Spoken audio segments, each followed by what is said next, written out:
오늘 본문의 24절에 보면 예수께서 그들 앞에 또 비유를 들어 이르시되, 이렇게 비유를 들어서 설교를 하세요.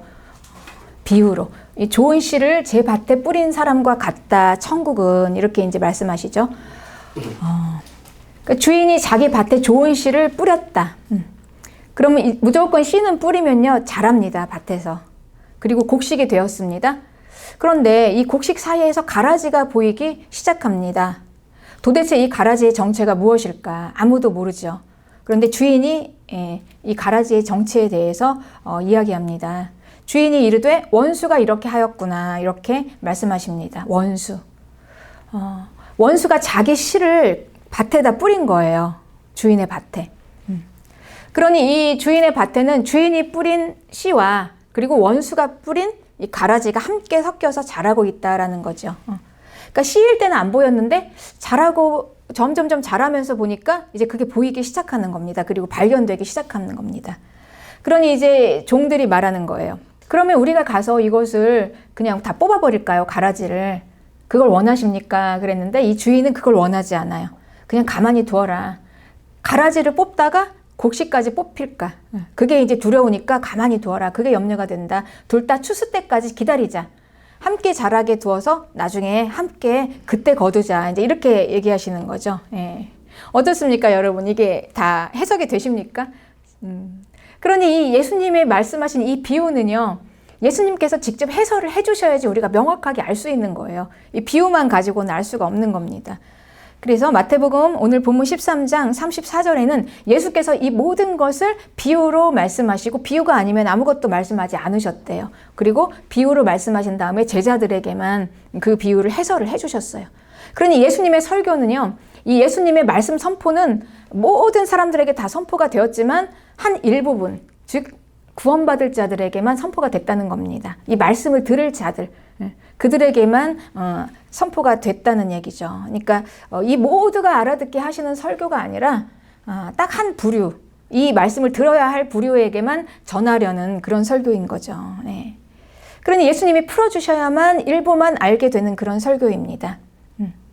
그리고 마가복음 4장 34절에 비유가 아니면 말씀하지 아니하셨고 다만 혼자 계실 때 그 제자들에게 이 모든 것을 다 해석해 주셨대요. 네. 그러니 예수님의 이 설교를 듣고 다 알아듣지 못하는데 제자들이 풀어주실 때 제자들은 이제 이걸 알게 되었다는 거죠. 예. 그러니 예수님의 이 자기 백성에게만 선포되는 이 말씀, 일부만 듣고 깨달을 수 있는 이 말씀은 창세 전부터 감추어진 비밀이었다. 이게 드러나리라. 이제 이렇게 말씀하죠.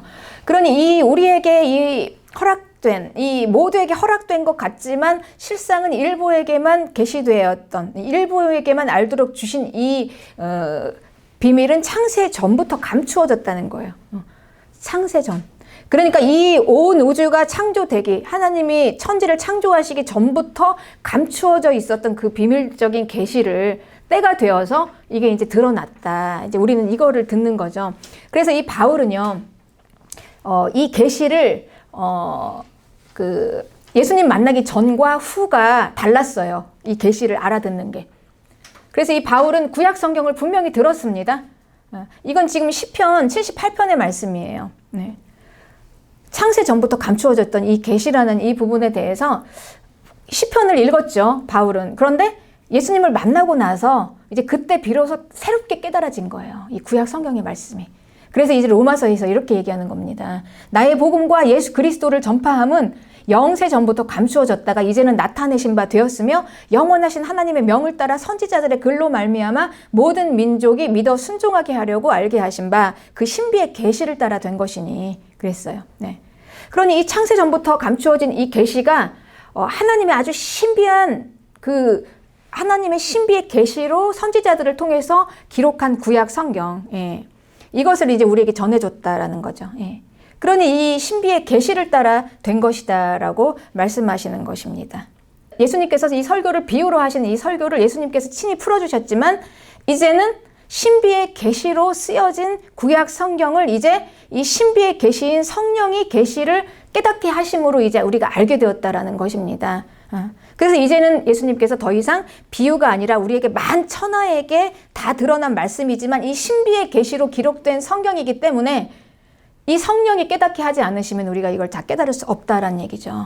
그러니 이 얘기는 무슨 얘기입니까? 예수님께서 비유로 말씀하시고 해석해 주신 것이나 그리고 신비의 계시로 창세전부터 감추어져 있던 이 성경에 기록된 말씀을 이제 그 신비의 우리의 계시인 이 성령으로 계시를 이해할 수 있으므로 우리가 그걸 깨달을 수 있다라는 얘기는 모두에게 선포된 복음이지만 일부에게 허락된 복음이라는 거예요. 구원받은 사람에게만. 이게 좀 난해한 것 같지만 여러분, 여기에는 아주 감추어진 하나님의 놀라운 구원의 비밀이 있습니다. 그래서 이제 예수님께서 풀어주실 이 천국 이 비유에 대해서 가라지와 알곡의 비유를 이제 우리가 이제 예수님께서 풀어주시는 이 해석을 알게 되면 왜 이 말씀을 감추어 두셨는지를 더 알게 될 거예요. 왜냐하면 이 예수님께서 이 말씀은요. 그래서 왜 예수님께서 이 말씀을 하시면서 또 내가 이 비유로 너희에게 말한다라고 하신 이유가, 그리고 이 예수님께서 이 말씀을 하시면서 또 창세전부터 감추어져 있던 이 계시라고 말씀하신 건 우리에게 이 알곡과 가라지, 알곡에게는 허락된 이 말씀이 가라지에게는 주지 않으셨다는 거죠. 그리고 오히려 이 가라지가 이 말씀을 듣고 구원받으면 안 된다는 얘기예요. 그렇습니다, 여러분. 여기 엄청난 이제 구원의 놀라운 비밀이 있는 겁니다. 그래서 이제 이 말씀을 이제 제자들이 요청을 해요. 예수님, 그때 아까 말씀하신 그 가라지와 알곡의 비유가 뭐예요? 이거 좀 풀어주세요. 이제 이렇게 제자들이 요청을 해요. 그러니까 예수님께서 이제 이걸 풀어주십니다. 예수님께서 쭉 풀어주신 이 내용을 보면은요, 이 천국 백성은 예수님이 이 세상에 뿌려놓은 씨다. 천국 백성은. 그런데 이 씨의 소유자는 누구입니까? 예수님이에요. 그러니 예수님은 자기 것, 자기의 그 구원받을 백성을 이미 이 세상에다 미리 다 뿌려놓고 시작하신다는 거죠. 그렇습니다. 그래서 이 세상에다 이 천국의 아들들을 다 뿌려놓으시고 태어나게 하시는 겁니다. 자라게 하세요. 그러니 이 예수님께서는 자기 백성을 다 알고 계세요. 누구인지. 그래서 그 예수님께서 이미 이 세상에 미리 다 자기 씨를 다 천국 백성, 구원받을 하나님의 백성을 다 미리 다 뿌려놓고 시작하니까 그 숫자가 얼마인지 다 정해 있겠죠. 그리고 그가 누구인지 그 이름도 아시고 그를 다 정확하게 아시는 거예요. 그리고 이제 예수님께서 그들을, 이제 우리는 인생이지만 예수님께서는 세상에다 우리를 뿌려놓은 거죠. 그 인생을 통해서 이제 우리를 다 모아서 어디로 가지고 가시나, 하나님의 나라로 이제 가지고 가시는 그 계획을 세우시고 이미 우리에게 씨를 뿌려놓으셨다, 지금 그 말씀입니다. 이걸 기독교에서는 예정론이라고 얘기해요. 그렇습니다. 그러니 하나님은 자기 거를, 자기 구원받을 백성들을 미리 다 알고 다 그 이름도 아시고 그가 누구인지 다 정확하게 자기 거니까 낱낱이 다 하나하나 다 알고 다 뿌리고 이제 시작하기 때문에, 그래서 이제 우리가 인생을 살다가요, 나는 몰랐지만 내가 예수님께 찾아온 게 아니라 나를 부르심으로 내가 주님 앞에 온 겁니다. 때가 되면 부르세요. 자기 거니까 알고 부르시는 거예요. 그래서 찾아가셔서 친히 찾아오셔서 나를 만나주시고 각 사람에 따라서, 각 사람의 성향과 그리고 그의 모든 믿음과 성격에 따라서 다른 방법을, 어떤 사람에게는 말씀으로, 어떤 사람에게는 환상으로, 어떤 사람에게는 뭘 또 통해서, 전도를 통해서 이렇게 해서 다 찾아오시는 거예요, 주님이. 그리고 이제 불러들이십니다. 그 부르심으로 우리가 주님 앞에 나왔습니다. 그래서 우리는 이렇게 고백해요. 내가 주님 앞에 나온 게 내가 뭘 잘해서 나온 것도 아니고 내가 뭘 노력해서 내가 주님을 찾은 게 아니라, 그래서 에베소서 2장 8절에 이렇게 얘기하는 것입니다. 너희가 그 은혜를 인하여 믿음으로 말미암아 구원을 받았으니 이것은 너희에게서 난 것이 아니고 하나님의 선물이다. 그 은혜를 인하여 자기 것을 찾으시는 그 예수님이 도로 찾으시는 거죠. 그래서 우리가 그걸 믿음으로 받았기 때문에 우리가 구원을 받았다. 이게 하나님의 선물이었다, 구원이. 이렇게 고백하는 거죠. 그래서 이제 예수님의 목적은 이제 우리를 부르십니다. 그럼 이제 우리는 세상에 있다가 이제 주님 앞으로 오는 거예요. 그리고 이제 우리는 다시 시작하는 겁니다. 새롭게 주님 앞에서. 그게 이제 구원의 인생이죠. 그런데 이렇게 이제 예수님께서 자기 것을 다 뿌려 놓으시고 다 이제 하나님은요 굉장히 정확하세요. 이 한 치의 오차도 없으세요. 하나님의 그 정확하신 그 뜻 가운데 이 세상에다가 구원받을 백성들을 다 이미 다 정해서 뿌려 놓으시고 숫자까지 다 세시고 다 이제 알고 이렇게 이제 했는데, 그러니까 이제 이거를 누구에게 맡기셨냐? 자기 종들인 천사들에게 맡기셨어요. 다 좀 살펴봐라. 그 천사들은 막 눈을 크게 뜨고 주인이 시킨 대로 막 살펴보는 겁니다. 우리 구원받은 백성들을. 그리고 보호도 하고 그리고 또 돕기도 하고 이러면서 이제 막 보는 거죠. 그런데 천사들이 이렇게 보고 있는데 이상한 현상이 일어났어요. 어느 날 갑자기 그 자기가 막 지키고 있는 그 하나님의 예수님의 것들 그 사이에 뭔가 이렇게 이상한 게 생겨나기 시작하는 거예요. 분명히 저거는 모습이 달라.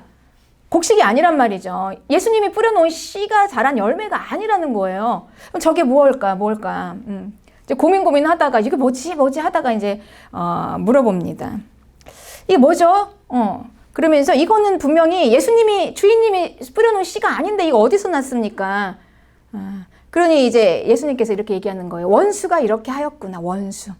그리고 그 원수의 정체는 마태복음 13장 39절에 정확하게 말씀하십니다. 가라지를 뿌린 원수는 마귀다, 이렇게 얘기하세요. 네. 마귀가 뿌려놓은 씨가 있다는 거예요. 네. 그러니 이 땅은 예수님이 뿌려놓은 예수님의 씨와 마귀가 뿌려놓은 가라지가 함께 섞여서 얽혀서 지금 자라고 있다라는 얘기죠. 그런 겁니다. 네. 같이 자라고 있어요. 그런데 이 땅은 마귀가 불법으로 지금 권세를 빼앗았잖아요. 자기가 왕노릇을 하고 있단 말이죠. 그러면 자기가 왕노릇을 해서 그 권세를 누구에게 줬냐? 자기 자녀들에게 막 줬어요. 그러면 이제 예수님의 씨는 그 사이에서 엄청나게 고통을 받으면서, 그러니까 마귀가 다 세팅해 놓은 이 세상의 가치관 안에서 살아가는 것입니다. 구원받은 백성들이. 우리가 그렇게 살아가는 거예요. 그러니 이 천사가 보다 못해서 주인님, 예수님, 저거를 왜 그냥 그렇게 두십니까? 안 되겠어요. 너무 고통받아요.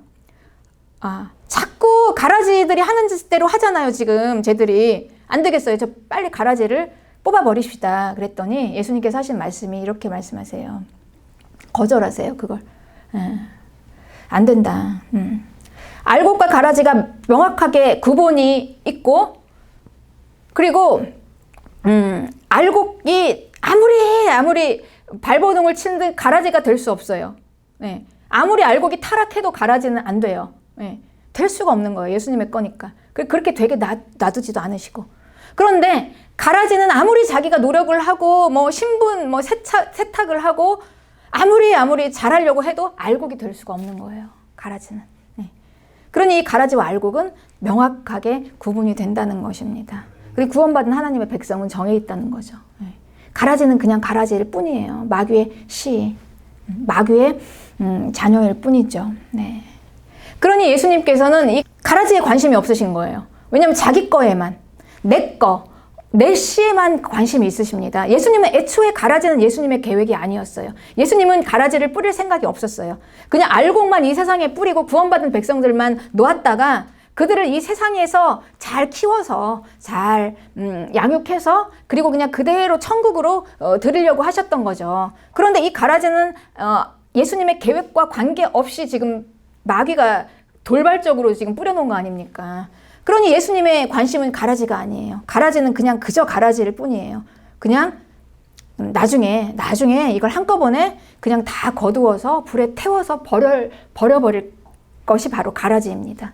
그러니 예수님의 모든 관심은 구원받을 하나님의 백성, 자기 백성, 알곡에게만 있는 겁니다. 곡식에게만. 네.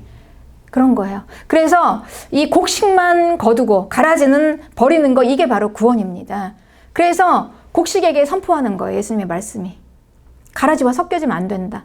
너희들의 정체성이 무엇이고 여기서부터 어떻게 너희들이 여기를 잘 버티고 천국까지 가야 되는가를, 그래서 예수님께서는 이 말씀을 비밀로 감추어 두신 것입니다. 그래서 비유로, 그래서 하나님의 비밀의 계시만, 하나님의 자녀들만 알 수 있도록 이 말씀을, 가라지가 혹시라도 듣고 구원받지 못하게 이렇게 말씀하신 것이죠.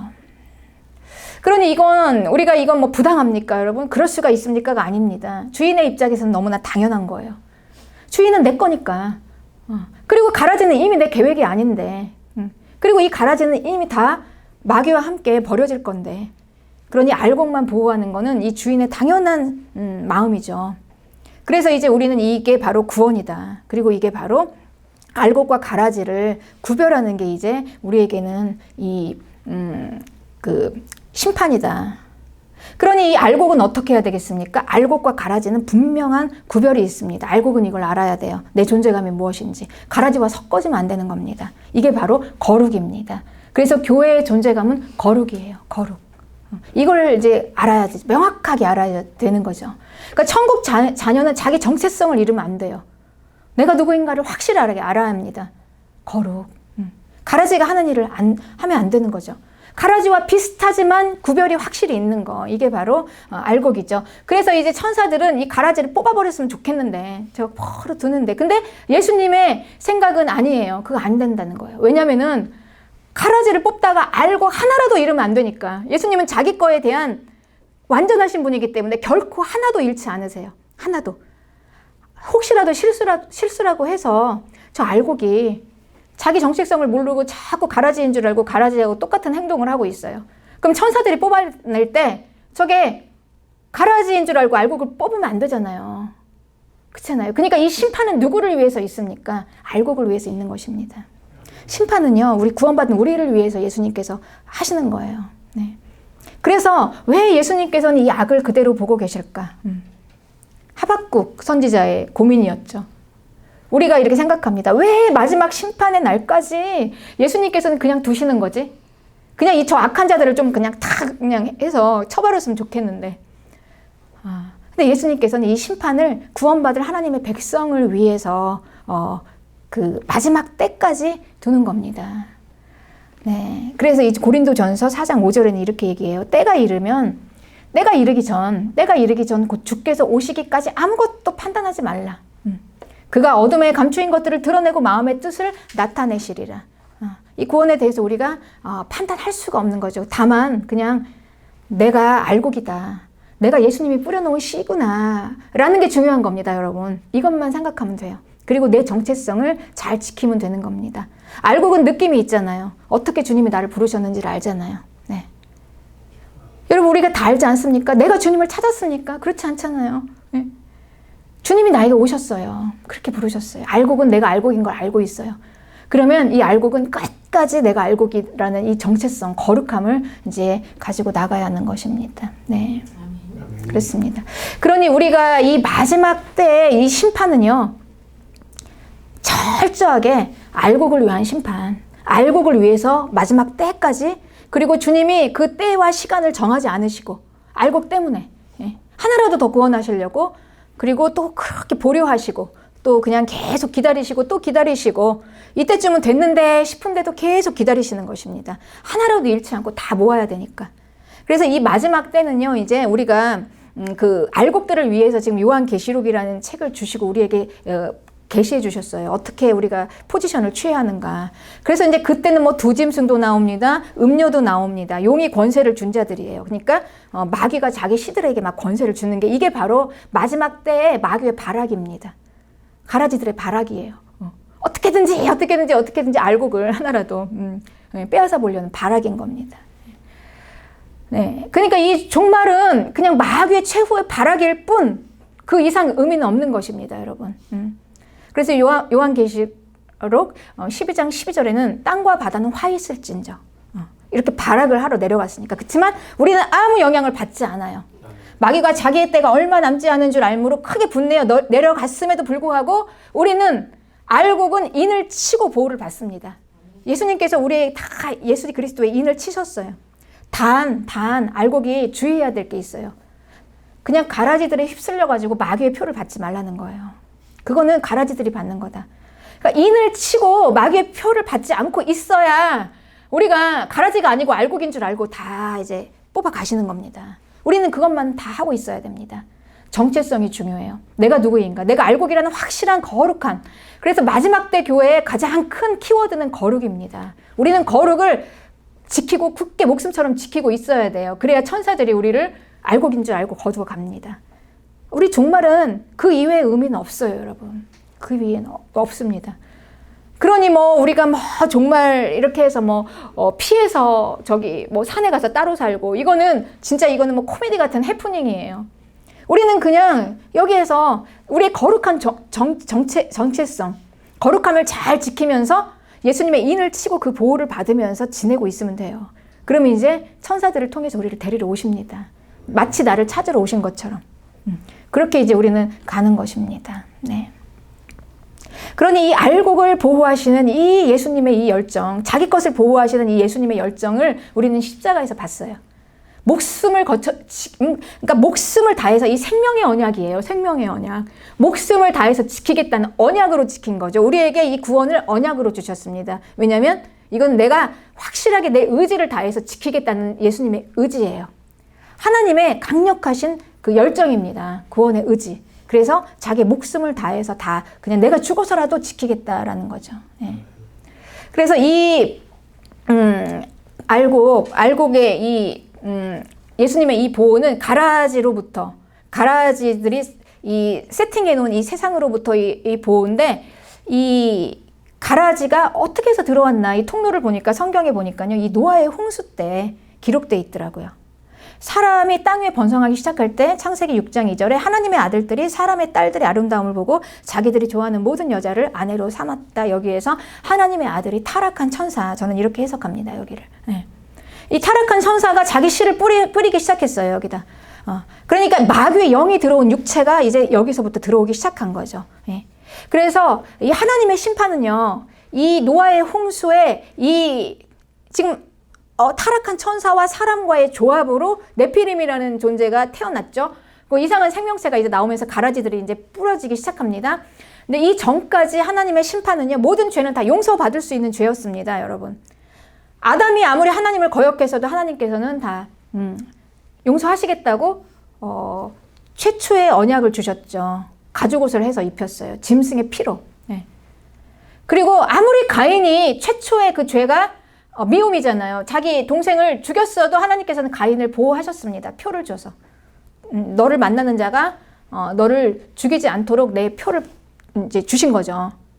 그러니 이 노아의 홍수 전까지의 모든 죄는 다 용서함을 받을 수 있는 죄였습니다. 여러분, 우리에게는 용서함을 받을 수 있는 죄와 용서를 받지 못하는 죄가 있어요. 우리의 모든 죄는 그 용서받을 수 있는 구원받은 하나님의 죄, 백성들의 죄는 용서를 받을 수 있는 죄입니다. 그래서 우리가 긍휼함으로 사함을 받고 천국에 들어갈 수가 있는 거예요. 그런데 이 마귀의 죄는 달라요. 노아의 홍수 이후에 이 마귀의 씨가 뿌려진 이후에는 하나님께서 이거 심판하셨어요. 노아의 홍수입니다. 그러니까 이 죄는 용서받을 수가 없다는 심판이에요. 그러니까 용서받을 수가 없는 죄예요. 마귀의 죄는. 그렇습니다. 그러니 이 노아의 홍수의 심판 전과 후의 이 죄는 결이 달라요. 네. 용서를 받을 수 있는 죄와 용서받지 못하는 죄. 그래서 용서를 받지 못하는 마귀의 죄는 결코 사함을 받지 못하고 천국에 들어갈 수 없는 것입니다. 네. 그래서 이 노아의 홍수 이후에 이제 마귀의 씨가 들어올 때 하나님께서 이렇게 말씀하셨어요. 창세기 6장 3절에 나의 영이 영원히 사람과 함께 하지 아니하리니 이는 그들이 육체가 됨이라. 그러니까 하나님의 영이 우리와 함께 하실 수 있어야 돼요. 그게 구원의 백성이에요. 그런데 이 마귀의 씨는 완전한 육체이기 때문에 하나님의 영이 함께 하실 수가 없는 육체인 거예요. 그래서 이제 우리는 여기서 갈라집니다. 육체의 사람과 성령의 사람. 그러니 우리가 뭐 가인의 계열과 셋의 계열이 아니에요, 여러분. 노아의 홍수 전과 후가 딱 확연하게 이렇게 갈라지는 겁니다. 두 부류는. 노아의 홍수 전에 예배를 드리는 자와 예배를 드리지 않는 자의 부류가 아닙니다. 인류의 두 부류는. 그들은 다 하나님께서 용서하시고 구원받을 수 있는 자들이지만 노아의 홍수 이후에 마귀의 육체의 사람과 그리고 하나님의 성령의 사람으로 나눠지는 두 부류인 것입니다. 그래서 바울은 육체의 사람 그리고 성령의 사람 이렇게 명확하게 나누어져 있어요. 이렇게 얘기합니다. 그래서 이 육체의 사람, 성령의 사람은 무엇이고 육체의 사람은 무엇인가? 육체의 사람은 예수님께서 요한복음 8장 44절에 너희 아비 마귀에게서 났다 이렇게 얘기해요. 근데 이게 누구입니까? 바리새인들. 그러니 이거는 뭐 이스라엘 종교 지도자 이게 중요한 게 아닌 거예요. 마귀의 씨는. 너희 아비 마귀에서 났는데 하나님께 속한 자는 하나님의 말씀을 듣나니 너희가 듣지 아니하님은 하나님께 속하지 아니하였기 때문에. 그러니 이 마귀의 신은 하나님의 말씀을 듣지 않는 자예요. 하나님께 속하지 않기 때문에. 그가 뭐 이스라엘인가, 종교 지도자인가, 뭐 교회에 다니는가, 뭐 세상에 있다고 이게 다 마귀의 씨가 아니라는 거죠. 세상에 있지만 하나님께서 언젠가 만나러 가실 수도 있는 거죠. 그러니까 우리는 판단할 수가 없는 거죠. 단 하나님의 말씀을 듣지 않는 자. 그래서 요한일서 3장 10절에는 이러므로 하나님의 자녀들과 마귀의 자녀들이 드러난다. 의를 행하지 않는 자, 또 그 형제를 사랑하지 않는 자. 넘어지게 하는 것과 불법을 행하는 것들. 이게 이제 마귀의 씨들의 역할이죠. 그러니 하나님의 자녀는요, 우리가 과거에 어떠든지 간에 복음을 듣습니다. 그리고 주님 앞으로 나와서 예배드리고 하나님의 말씀을 들어요. 그리고 우리가 그 마귀의 죄들이 우리 마음속에, 우리가 육체이기 때문에 연약해서 잠깐의 유혹을 받을 수 있지만 우리는 마음에 큰 울림을 받아요. 아, 이렇게 살면 안 되겠다. 그리고 다시 회개하고 또 돌아옵니다. 이게 하나님의 자녀예요. 그런데 마귀의 씨는요, 하나님의 영이 없어요. 그 안에 성령이. 그래서 이 말씀을 깨달을 수 없는 거예요. 그래서 자기 아비를 따라요. 불법만 행합니다.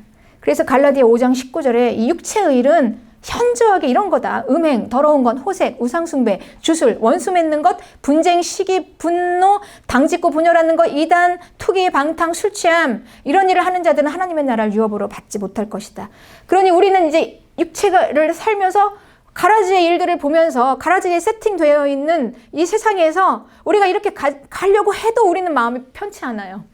못 갑니다. 못 가요. 차라리 그냥 그렇게 있는 이 예배당에 와서 예배하고 기도드리는 게 마음이 편합니다. 이게 이제 성령의 사람이죠. 네. 잠깐 우리가 넘어질 수는 있지만 다시 회개하고 회복할 수 있는 자들은 용서받을 수 있는 죄. 그렇지만 결코 용서받을 수 없는 마귀의 죄. 하나님의 말씀을 들을 수도 없는 완전한 육체. 성령이 거할 수 없는 몸. 그런 거죠. 네. 그래서 이 하나님께서는 이 가라지로부터 이 마귀가 세팅해 놓은 이 세상에 수고를 하신 겁니다. 애초에 하나님께서 뿌리지 않은 이 가라지가, 이 마귀의 씨가 자꾸 딸려 들어가서 이 알곡들을 다 망쳐놨잖아요. 노아의 홍수로 한번 싹 쓸었습니다. 그 이후에 하나님께서 이제 십자가를 지게 되신 것입니다. 네. 그래서 이 노아의 홍수 때 하나님께서 한번 심판으로 딱 쓰르시면서 언약하신 게 있어요. 무지개 언약, 영원한 언약. 다시는 너희들을 심판하지 않고 내가 구원하겠다는 영원한 언약입니다. 영원한 언약은 구원의 언약이에요. 생명의 언약. 그리고 이제 예수님께서 십자가를 지신 것입니다. 십자가. 이 십자가, 이건 언약으로 이루어진 거예요. 끝까지 하나님께서 보호하시겠다는 하나님의 의지죠. 하나님의 의지. 그래서 이 하나님의 자녀들은 하나님께서 이제 불러내시고 끝까지 이제 보호를 하시는데요. 네. 우리를 보호하신 이 하나님의 이 십자가는요, 그냥 단순히 우리의 행위적인 죄, 우리의 이 죄를 묻고 따지면서 일일이 네가 잘못했고 잘했고 이렇게 해서 행위적으로 측정하고 계산해서 우리에게 용서를 선포하는 이런 용서가 아니에요, 여러분. 이 십자가는. 그렇기 때문에. 예. 우리에게는 이 용서받을 수 있는 죄와 용서받지 못할 죄가 있습니다. 용서받을 수 있는 죄는 우리 하나님의 구원의 자녀들이 언제든지 짓고 회복할 수 있는 이 죄, 이거는 이 죄에 대해서 예수님께 십자가에서 지신 거예요. 마귀의 죄가 아니라, 가라지의 죄가 아니라, 용서받을 수 없는 가라지의 죄 때문에 십자가를 지신 게 아니라 하나님의 자녀들의 언제든지 회복하고 회개할 수 있는, 그래서 이거는 행위적인 이런 행동 지침으로 지은 죄가 아니라, 왜 예수님께서 이 십자가의 죄를 지시면서 우리를 용서하시면서 긍휼함을 느끼셨을까요? 우리를 왜 불쌍히 여기셨을까요? 죄를 지은 인간을 왜 불쌍히 여기시면서 이 십자가를 통해서 우리를 구원하셨을까요? 네. 예수님께서는 우리에게 이 십자가는 공감입니다. 공감이에요. 예수님께서는 죄인 세리 창녀들의 삶 속으로 들어가셨어요. 그 죄인들의 삶 속에. 그리고 그들의 모든 아픔과 고통을 다 오롯이 다 마음으로 끌어안으시고 십자가에서 소멸하신 거예요. 그리고 생명으로 다시 우리를 다 새롭게 하신 거죠. 그래서 우리에게 긍휼함이 있는데, 그래서 우리는 이 긍휼함, 예수님의 긍휼함을 모르면 우리는 하나님의 십자가 앞에서 한없이 우리가 두렵고 그냥 내가 정말 저주받을 죄인인가 이렇게 생각하는데, 예수님이 왜 우리에게 긍휼함을 가졌을까요? 긍휼함. 네. 우리가 이 하나님의 자녀들은요, 인생이 그래요. 우리가 가라지의 세상에서 살다 보니까 얽혀서, 네, 이 죄를 정말 우리가 왜 죄를 지었습니까? 이 죄를 짓기까지는 내 인생의 역사에 아픔과 고통이 있어요. 그냥 죄를 지은 게 아니에요. 우리의 그 고통과 아픔으로 인하여 지어진 죄입니다. 그래서 죄에는 우리의 상처가 있어요. 그래서 십자가에서 우리가 하나님께서 우리를 구원하시는 그 구원을 받을 때 우리의 죄는 용서를 받으면서 우리는 또 치유를 받아요. 우리의 상처를 치유. 네. 예를 들면 이 가라지의 세상. 저는 우리 한국에서 제일 불쌍한 사람들이 50대 남성들인 것 같아요. 여기 이제 50대 남성들이 있으시면, 네. 참 50대 남성들 참 불쌍합니다. 어쩌다 이제 인생에서 정말 내가 내 목숨을 다 바쳐서 지키고 싶은 여자를 하나 만났습니다. 네. 그리고 살다 보니까 정말 내 인생에 한 의미를 줄 수 있는 아이가 태어났어요. 가족입니다. 이제 가족을 위해서 얼마나 그냥 몸을 다 바쳐서, 생명을 바쳐서 지키지 않았습니까? 돈 벌려고 밖에서 다 벌어다가 막 갖다 줬죠. 엄청나게. 예. 상처 나 받으면서 아픔 다. 그런데 이 가라지의 세상에서 살다 보니 그 가라지들이 그 세팅해 놓은 이 가치관으로 도무지 만족이 안 되는 거예요. 가족들은 더 벌어오지. 이거 가지고 되겠어? 성공해 더. 왜 이렇게 무능해? 이제 막 자꾸 얘기를 하는 거죠. 그리고 이 자식들 보십시오. 자녀들. 사실 우리 아들도 있지만 돈 필요할 때만 전화해요. 간단히 그것도. 마치 국제전화처럼 막 하고 끊어요. 돈 필요할 때만. 이게 자녀입니다. 바쁘니까 엄마 바쁘니까 돈만 붙여줘. 땡. 카톡도 항상 엄마 5만 원만, 엄마 3만 원만, 엄마 만 원만, 어떨 때 엄마 5천 원만. 이렇게 하고 이제 딱 카톡 내용을 항상 딱 카톡 뜨면 또 돈이네. 이렇게 딱 이제 아는 거죠. 네. 가라지의 세상에서. 그리고 실컷 열심히 이제 일하고 나는 뼈 빠지게 목숨을 다해서 바치고 왔지만 항상 인정은 못 받아요. 네. 인정은 못 받고, 그리고 가보니까 내 자리가 없잖아요. 난 일하느라고 정신없이. 시간을 너무 많이 비웠기 때문에 내 공간이 없는 거예요. 왕따를 당하는 거죠. 참 불쌍합니다. 그러다 어쩌다가 이제 밖에서 내 마음을 알아주는 여자를 만나는 거죠. 그쵸? 그러니 여러분, 이 죄는요, 여기에 내 상처와 아픔이 있어요. 그래서 예수님께서는 긍휼함을 가지고 우리를 불쌍히 여기시는 것입니다. 그리고 용서하세요. 우리에게. 이건 마귀의 죄와는 결이 달라요. 예. 그렇습니다. 그래서 이제 예수님 앞으로 나와서 회개하고, 네. 그런데 우리가 이제 모르는 게 있어요. 나를 위로해준 그 여자는 자기 남편에게 어떻게 했습니까? 우리 아내하고 똑같아요. 내 아내하고 똑같은 거예요. 네. 그렇습니다. 여러분, 저라고 뭐 별게 있겠습니까? 저도 마찬가지였어요. 네. 제가 이걸 깨닫기 전까지는. 네. 우리 이제 남편 목사님을 많이 괴롭혔습니다. 나는 성공형인데 이 가라지의 세상에서 살다 보니까 우리 아들도 잘 키워서 요셉 같은 그런 훌륭한 인물을 만들어야 하니까 나 열심히 가서 해야 돼. 그리고 아니, 우리 신학교 교수님은 이렇게 깊은 영성을 가지고 알고 있는데 당신은 뭐야? 왜 설교를 그렇게밖에 못해? 우리 빨리 부흥해서 대형교회 돼야 되잖아. 얼마나 힘들었겠습니까? 다행히 이제 우리 남편 목사님은 그래서 강대상으로 피하더라고요. 날마다 강대상 가서 부르짖고 거기서 쇼부를 냈어요. 하나님 앞에서, 주님 앞에 피해서 기도하다가 결국은 이제 어느 날 보니까 다 우뚝 서 있더라고요. 네. 그리고 이제 제가 깨닫게 된 거예요. 그때 저에게 한 얘기가 딱 한마디 가슴을 딱 울리는 말이 있었어요.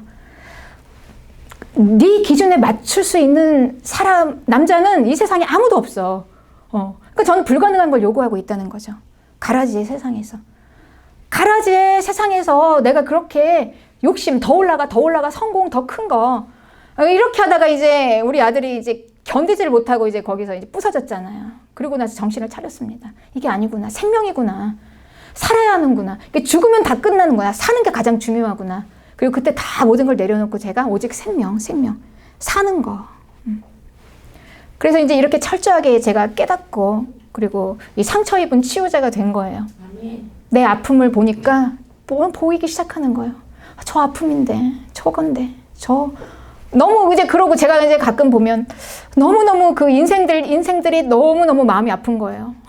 그래, 인생이, 예수님이 저 마음으로 우리를 긍휼하게 여기시는구나. 우리를 불쌍히 여기시는구나. 그래서 우리 구원받은 하나님의 모든 죄는 주님 앞에 긍휼함을 받는 죄입니다. 그래서 예수님께서 우리를 용서하세요. 그래서 우리는 십자가에서 그 죄를 회개하고, 그리고 나를 받으시고, 그럼에도 불구하고 나를 불쌍히 여기시고 나를 끝까지 사랑하시는 그 주님 때문에 우리가 다시 일어설 수가 있는 겁니다, 여러분. 회복되는 거죠. 이게 구원받은 하나님의 자녀예요. 네. 마귀의 죄와는 결이 달라요. 마귀는 생명을 죽이려고 하는 자예요. 어떻게든 이 생명을 빼앗고 생명을 죽이고. 그런데 우리의 죄는 아닙니다. 우리의 죄는 너무 아픈 마음, 상처와 우리 인생사가 있어요. 가라지의 세상에서 살던. 그래서 우리에게 가장 중요한 건 구원입니다. 구원. 생명이에요. 살아야 돼요. 죽으면 다 끝나요. 그래서 예수님께서는 애초에 이 세상에 하나님의 자녀들을 뿌려놓은 거는 잘 거두어서 천국 데려가려고. 그거예요, 여러분. 그러니까 우리를 지금 이 비유, 천국과, 구원과 심판에 대한 이 천국이란 무엇인가, 이 가라지와 알곡의 비유를 보면 우리 인생을 큰 틀에서 이렇게 볼 수 있잖아요. 나는 지금 당장에 내 문제 해결하는 게 너무 중요하고 이거 아니면 죽을 것 같은데 이거잖아요. 그러니까 이걸 이제 제가 항상 기도 부탁 받을 때 저를 가끔 이렇게 신령한 무당처럼 생각하시는 분들이 너무 많아요. 왜냐면 이제 기도 부탁이니까. 그래서 하나님과 이렇게 해보시니까 좀 어떻더랍니까? 그러니까 줄 건지 아닐 건지 이렇게 이분법으로 나누거든요. 우리 그게 중요하죠.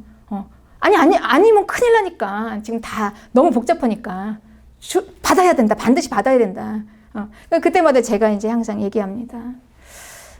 저는 그렇게 신령한 무당이 아니라, 그냥 말씀대로 이제 갑니다. 그러니까 이제 어떤 분들은 심하게는 이 자리에 나타나지도 않으시고, 내가 이거 뭐 산 거, 이거 좀 땅을 팔아야 되겠는데, 이 건물을 좀 팔아야 되겠는데, 기도 부탁한다고 온라인으로 딱 헌금 기도, 복채 보내주시고, 자기는 여기 오지도 않으시고, 이렇게 기도를 또 부탁하시면서 저한테 물어보는 거예요. 팔릴 겁니까? 안 팔릴 겁니까? 그럼 제가 어떻게 기도하겠습니까, 여러분? 전 무당이 아닌데. 그쵸? 네. 그래서 이제 우리는 이 가라지의 세상에서 살면서 수많은 문제들을 이제 가지고 아버지 앞에 나옵니다. 처음에는 아버지를 모르니까. 내 아버지를 모르니까 그냥 문제만 보이잖아요. 그러니까 이 문제를 해결할 분으로 이제 오는 거예요, 하나님을 만나러. 그래서 이제 저도 이제 어쩌다가 이렇게 기도를 막 하다 보면, 특히 이제 우리 성도님들의 기도. 같이 막 기도하다 보면 이제 막 기도하다 보면은요, 이제 막 문제가 막 집중이 돼요. 문제. 이 문제를 어떻게든지 하나님 해결해 주셔야 되는데, 이러면서 막 기도를 하죠. 근데 기도를 하다 보면 어떨 때는 막 때로 써요. 도대체 주님 어떻게 하시려고 그러는 거예요? 이렇게까지 했는데, 우리가 어쩌라고요? 어떻게 하라고요? 막 이럴 때도 있어요. 기도를. 답답할 때는. 내가 어떻게 하면 되겠습니까? 주님, 어떻게 할까요? 우리가 어떻게 하면 주님 이거 들어주실래요? 이제 이렇게 기도하는 거죠. 네. 그때 이제 주님께서 마음으로 이렇게 주시는 음성이 있었어요. 제가 기도하는 그 영혼에 대한 마음, 얼마나 주님이 사랑하시는지. 너보다 내가 그를 더 사랑한다. 네 마음보다 내가 그를 더 사랑해. 그리고 사랑하기 때문에 내가 끝까지 보호하면서 가장 좋은 걸로 지금 주고 있어. 이렇게 말씀하시는데, 주님, 제가 그 말씀 앞에서 주님이 그렇게 말씀하시는데 제가 어떻게 다른 이야기를 할 수가 없는 거죠. 가장 좋은 걸로 지금 주고 계신다는데 더 얘기를 할 수가 없는 거예요. 네, 알았습니다 하고 나오는 겁니다. 네, 알았습니다. 그래서 주님은 가장 중요한 건 우리의 생명이에요. 생명. 그래서 우리의 모든 문제들을 구원과 함께 풀어가세요. 생명과 함께 풀어가십니다. 생명 따로, 문제 따로가 아니라 생명이 살아나고 구원이 이루어지면서 내 문제가 풀어지는 게 하나님의 방법이에요. 하나님은 절대 우리의 생명을 포기할 수 없기 때문에, 그리고 문제도 들어주셔야 하기 때문에, 아버지니까 같이 함께 엮어서 일어나요. 네. 그게 우리와 다른 하나님의 높은 생각이십니다. 생명이죠. 생명. 그래서 우리는 그 전에는 그랬어요. 아버지를 몰랐으니까 내 힘대로 살았습니다. 내 열심으로 살았어요. 네. 그냥 정말 가라지들처럼, 네. 가라지들의 마인드로, 그들의 가치관으로 막 성공, 더 많이 투자도 하고, 더 많이 벌려고, 내가 성공해야 하니까, 막 내가 평생을 가장 사랑해야 될 우리의 가족들에게 그 아픔을 다 줘가면서 막 난도질을 하면서 왜 성공하지 못해 그러면서 막 그쵸? 힘을 다 빼죠. 가장 도와줘야 될 사람들이 그런 거죠. 그러니까 막 더 내 힘으로 너 힘으로. 그런데 이렇게 말씀하세요. 예수님께서 예레미야 2장 13절에 내 백성이 두 가지 악을 행하였다. 내 백성이 구원받은 하나님의 백성. 예수님이 씨를 뿌린 자들이 곧 그들이 생수의 근원되는 나를 버린 거. 생수의 근원. 아무리 벌어도 목마른, 아무리 돈을 많이 벌어도 왜 이렇게 채워지지 않는 생수의 근원되는 나를 버린 것과 스스로 웅덩이를 팠다. 그런데 그것은 물을 가두지 못할 웅덩이, 다 터져버릴 웅덩이. 내가 아무리 해가지고 내 열심으로 했는데 그건 물을 거기다 둘 수가 없는 웅덩이에요. 그러니 항상 모자라고, 항상 없고, 벌었는가 싶으면 다 날리고. 그런 거죠. 그래서 우리는 내가 뭔가를 성취를 하고 가라지의 마인드로 가라지들처럼 그들의 생각처럼 무조건 성공, 무조건 있어야 하는 거, 무조건 다 완전하게 세팅돼야 되는 거. 완전함이었잖아요. 사실 왜 그렇게 남편을 괴롭혔겠습니까? 완전 때문에. 다 완전해야 되니까. 돈도 많이 벌어야 되고 성공해야 되고 그리고 그 설교도 잘해서 아주 가장 능력 있는 그 영성 있는 설교를 해야 되고 대형 교회 만들어야 되고 거기에다가 또 나까지 행복하게 해야 하니까 나랑 또 놀아줘야 되고 모든 걸 다 완벽하게 요구하는 거죠. 그렇죠. 그랬습니다. 그런데 이제 생수의 근원. 우리는 그래서 주님 안으로 들어왔다는 게 다 된 거예요. 이제 된 겁니다. 거기에서부터 진짜 생수. 이제는 물이 터질 웅덩이가 아니라 정말 꽉 차여질 웅덩이를 우리는 파는 거예요. 주님의 방법으로 팝니다. 그래서 거기에 생수가 가득 채워지고 다시는 목마르지 않는 생명수가 우리에게 넘치는 겁니다. 그래서 여러분 천국 백성의 인생에 파워가 있어요. 이거는 가라지의 파워와 달라요. 가라지들은 그냥 단지 다 자기들의 열심히 자기 아버지 마귀가 이 땅의 권세를 잡고 있으니 얼마나 그냥 마귀의 것을 다 써서도 그들은 되지만 우리는 아버지가 달라요. 이 세상의 이 마귀가 우리 아버지가 아니라 우리의 아버지는 생수, 생명의 주인 되시는 영원한 생명, 그분이십니다. 그래서 이제 그 아버지를 따라가면 우리의 비전은요, 이렇게 비유했어요. 조그만 겨자씨 하나를 심겼는데 그 겨자씨가 큰 나무가 되어가지고 온갖 새들이 다 와서 깃드는 거. 이게 천국이다. 그리고 밀가루 반죽에 조그만 이스트 가루를 넣었는데 그게 크게 부풀었다. 우리는 아주 작은 미미한 나의 인생으로 시작했는데 아버지 안에서 이렇게 엄청난 영향력을 발휘하는 사람이 된 거예요. 우리가 기껏 해봤자 가라지 세상에서는 해봤자 뭘 얼마나 했겠습니까? 좀 번 것 같으면 다 쏟고 내가 좀 누구를 도와주는 것 같으면 그게 또 안 되고 그렇죠? 또 배신당하고 상처받고 그런데 그래서 저는 항상 고백이 나 같은 사람을 하나님께서 이 기가 막힌 천국 감추어진 비밀을 알게 하시고 깨닫게 하시고 이걸 또 설교하게 하시고 그리고 이 말씀을 통해서 누구라도 한 명이라도 그 영혼이 생명을 받고 일어설 수 있다면 엄청난 일인 거죠. 내 인생은. 우리의 인생이 그렇습니다. 네. 그래서 그물에서 잡아서 싱싱한 물고기만 거두어 들이시고 병들고 다 약해서 다 죽어가는 물고기는 버리는 거 이게 천국이다. 가라지들은 병들고 버려질 물고기들. 우리는 우리 인생이 아무리 가라지의 기준으로 보기에 부족하더라도 우리는 싱싱한 생명력 있는 물고기입니다. 그러니 우리는 구원 안에서 충만하게 될 것입니다. 우리의 마지막 비전은 마태복음 13장 40절이에요. 가라지를 거두어 불에 사르는 것 같이 세상 끝에도 그러하리라. 인자가 천사들을 보내리니 그들이 그 나라에서 모든 넘어지게 하는 것과 불법을 행하는 자들을 거두어 내어 풀무불에 던져 넣으리니 거기서 울며 이를 갈게 되리라. 네. 그러니 이 가라지들은 이 불법으로 뿌려져서 알곡들에게 괴로움을 주고 고통을 주면서 알곡들을 시험하는 이 모든 것들을 다 불에 이제 던져 넣겠다는 거죠. 우리 아버지가. 그리고 43절에 그때 의인들은 자기 아버지 나라에서 해와 같이 빛나리라. 이게 우리의 비전입니다, 여러분. 귀 있는 자는 들으라 이렇게 말씀하세요. 네. 그래서 이제 마지막 이 심판은 계시록의 19장에 마귀와 짐승과 거짓 선지자 그들 모두 불과 유황못에 던져져요. 그리고 끝납니다. 딱 던져지고 큰 문이 꽝 닫히고 이제 완전히 끝나요. 그리고 우리는 거룩한 신부, 가라지와 섞이지 않는 완전한 정결한 신부로 하나님 앞에 어린 양의 신부로 내려옵니다. 우리는 이제 이걸 봅니다. 우리는 알고 깁니다. 아버지 안에서 함께 부르심을 입었습니다. 해와 같이 빛나는 비전을 바라보며 함께 끝까지 승리합시다.